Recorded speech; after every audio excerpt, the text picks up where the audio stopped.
नमस्कार वाले दोस्तों।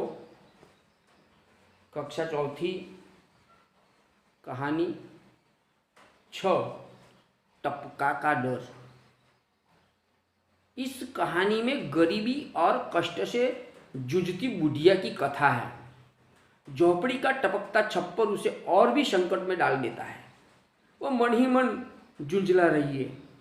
बरसात से परेशान एक बाघ बुढ़िया की झोपड़ी के पास आकर बैठ जाता है। बुढ़िया की बातें सुनकर अनजान भय से वह घबरा उठता है और भाग जाता है। तो चलिए इस कहानी को हम पढ़ेंगे। बरसात का दिन था। वरसादनो दिवस હતો। चारों ओर पानी बरस रहा था। चारे बाजू पानी वरसी રહ્યું હતું।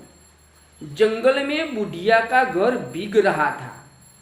जंगल में डोशीनु घर पलड़ी રહ્યું હતું। जल्दी ही बुढ़िया का घर टपकने लगा। के थोड़ी ज्वार में जल्दी थी डोशीनु घर टपकवा लाग्યું। बुढ़िया परेशान हो उठी। डोशी हैरान थई गई। परंतु करती भी क्या? परंतु करे पण शू? छप्पर को छाए कौन? यानी छत ने समी कौन करे? थोड़ी देर में ओले भी पड़ने लगे। थोड़ी देर में ओले भी पड़ने लगे। ओले गुजराती में એને કહીએ તો કરા, बरफ वर्षा જેને કહીએ છીએ તે।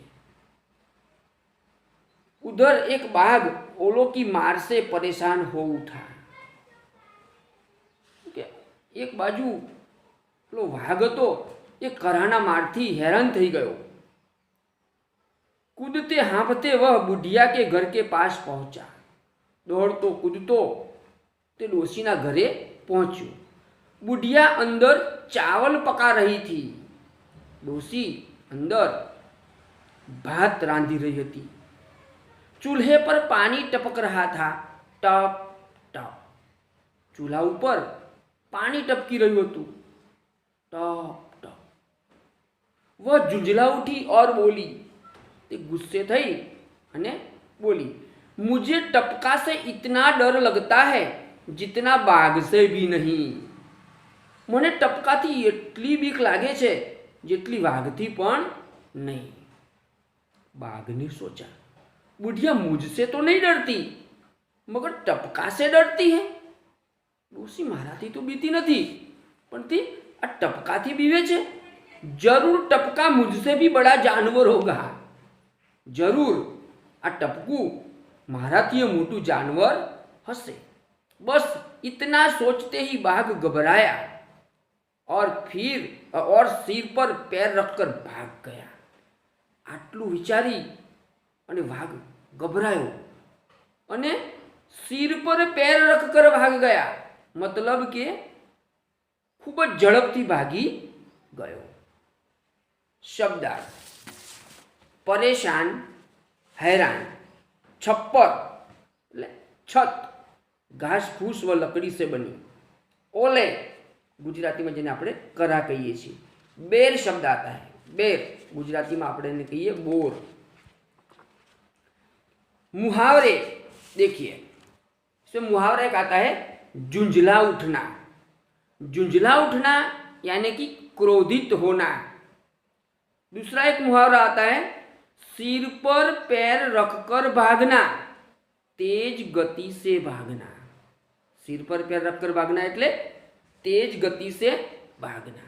अभ्यास प्रश्न 1, तुम्हारे गांव में कैसे कैसे घर है? तो आपने देखे होंगे, कहीं मिट्टी के, कहीं सीमेंट के, तो कहीं झोंपड़ी जैसे घर है। तुम्हारा घर किन किन चीज़ों से बना है? ये अपने अपने घर की बात है। किसी का घर मिट्टी से बना होगा, किसी का पत्थर से, किसी का घर की छत पर खपरेल, सीमेंट इत्यादि। छप्पर किन किन चीज़ों से बनता है? तो छप्पर घास फूस से भी बनता है, खपरेल और लकड़ियों से भी बनता है। बरसात के मौसम में क्या क्या होता है? जब बरसात की मौसम आती है तो आपने देखे होंगे कि बिजली चमकती है, बादल गरजते हैं, बारिश होती है और कभी कभी ओले भी पड़ते हैं। ओले पड़ने पर तुम लोग क्या करते हो? मेरी बात, ओले पड़ने पर हम इन्हें झेलते हैं, खाते हैं और उनसे खेलते हैं। तो कहीं बच्चे ओले पड़ने पर अपने घर में छिप भी जाते हैं। ओले पड़ने पर किस तरह का नुकसान होता है? तो ओले पड़ने पर कच्चे घरों की छत को और फसल को नुकसान होता है। तुमने कितने प्रकार के चूल्हे देखे हैं? बोलो। हाँ, कितने आपने? यस, सही है, मिट्टी के और लोहे का भी चूल्हा होता है, गैस का भी चूल्हा होता है। जंगल में बाघ के अलावा कौन कौन से प्राणी रहते हैं? जंगल में तो बहुत ही प्राणी रहते हैं, जैसे सिंह, खरगोश, लोमड़ी, भालू आदि प्राणी रहते हैं। प्रश्न 2, प्रणय, जंगल में क्या क्या भीग रहा होगा? सूची बनाइए। तो पेड़, पौधे, पशु, पक्षी, पत्थर आदि भीग रहे होंगे। अब हम स्वाध्याय के प्रश्नों की चर्चा करेंगे। निम्नलिखित प्रश्नों के उत्तर लिखिए। बुढ़िया कहाँ रहती थी? हाँ, तो बुढ़िया कहाँ रहती थी? सही है, बुढ़िया जंगल में रहती थी। बरसात में बुढ़िया के घर में क्या पड़ने लगा? बोलिए। हाँ, बरसात में बुढ़िया के घर में पानी पड़ने लगा। ओलों की मार से परेशान होकर बाघ कहाँ आ गया? बुढ़िया के घर के पास आ गया। पानी टपकने की आवाज कैसी थी? बोलिए भाई, पानी टपकने की आवाज कैसी थी? हाँ, बराबर, टप टप। बुढ़िया को सबसे ज्यादा डर किससे लगता था? टपका से। बुढ़िया की बात सुनकर बाघ ने क्या किया? तो बाघ सिर पर पैर रखकर भाग गया, यानी कि तेज गति से भाग गया। प्रश्न 2, निम्नलिखित में से प्रत्येक के बारे में 5-7 वाक्य लिखिए। मोर, बाघ, तोता। तो सबसे पहले मोर के बारे में हम लिखेंगे। तो मोर, पक्षियों में मोर सबसे सुंदर होता है। इसके माथे पर कलगी होती है, इसके पंख रंग बिरंगे होते हैं, उसकी आवाज मधुर होती है। वर्षा के दिनों में मोर म्याओ म्याओ करता है। बादल देखकर मोर नाचने लगता है।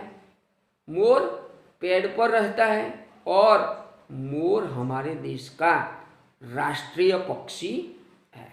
इस तरह आप मोर के बारे में लिखेंगे। बाघ, बाघ एक जंगली जानवर है। वह सिंह की तरह भयानक होता है।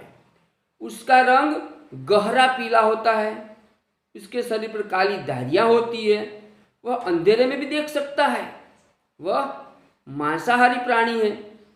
बाघ हमारा राष्ट्रीय प्राणी है। तोता तो आपने देखा ही होगा, तोते के बारे में। तोता भी एक सुंदर पक्षी है। उसका रंग हरा होता है। इसके गले में काली धारी होती है। उसकी चोंच लाल होती है। वह आगे से मुड़ी और नोकदार होती है। तोते की आवाज़ मीठी होती है।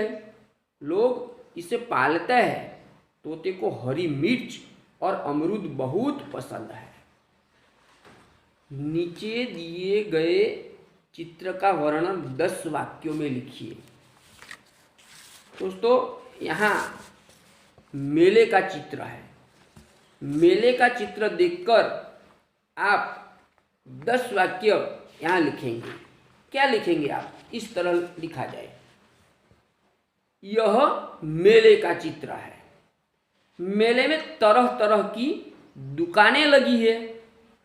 मेले में बच्चे, जवान और बूढ़े लोग हैं। मेले में एक सपेरा खेल दिखा रहा है। एक जादूगर भी अपना जादू दिखा रहा है। गुब्बारे वाला गुब्बारे बेच रहा है। 2 चकडोल भी दिखाई दे रहे हैं। कुछ लोग चकडोल में बैठकर मजा उठाते हैं। 1 और 2 घोड़े खड़े हैं। लोग मेले में घुड़ सवारी का मजा भी उठा सकते हैं। इस तरह आप इस चित्र का वर्णन 10 वाक्यों में लिखेंगे। प्रश्न 4, नीचे दिए गए चित्र के आधार पर कहानी कहिए। यहाँ 6 चित्र दिए गए हैं। 6 चित्र का वर्णन करके आप एक कहानी बनाएंगे और कहेंगे। देखिए चित्र, पहला चित्र, किसी जंगल में एक शेर रहता था। एक दिन वह सो रहा था तो उस पर एक चूहा अपने बिल से निकला। वह शेर के शरीर पर दौड़ने लगा।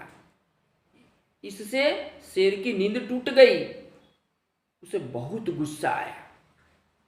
उसने चूहे को पकड़ लिया। देखो, दूसरे चित्र में चूहे को पकड़ लिया है। चूहे ने शेर से कहा, कृपया आप मुझे छोड़ दीजिए, कभी मैं आपके काम आऊँगा। शेर ने हंसकर चूहे को छोड़ दिया। कुछ दिनों के बाद शेर एक शिकारी की जाल में फंस गया। चूहे ने शेर को जाल में फंसा हुआ देखा। उसने जाल को कुतर डाला। शेर जाल से मुक्त हो गया। शेर ने चूहे का आभार माना। कभी छोटे प्राणी भी हमारी बहुत मदद करते हैं। प्रश्न 5, नीचे दिए गए उदाहरण के अनुसार वाक्य बनाइए। उदाहरण, बिल्ली, बिल्लियाँ। तो यहाँ बिल्ली और बिल्लियाँ पर हम वाक्य बनाया हुआ है कि मेरे घर में बिल्ली है, मेरे घर में बिल्लियाँ हैं। मक्खी, तो मक्खियाँ, मक्खी रोग का घर है। मक्खियाँ गंदगी में रहती हैं। लड़की, तो लड़कियाँ, यह मोहन चाचा की लड़की है। रहीम चाचा के 3 लड़कियाँ हैं। रोटी, रोटियाँ, अशोक ने 1 रोटी कुत्ते को खिलाई। तो तनिष ने गाय को 3 रोटियाँ खिलाई। चूड़ी, तो चूड़ियाँ, गीता 1 ही चूड़ी पहनती है। शिल्पा 2 चूड़ियाँ पहनती है। इस तरह उदाहरण के अनुसार आप वाक्य बनाएंगे।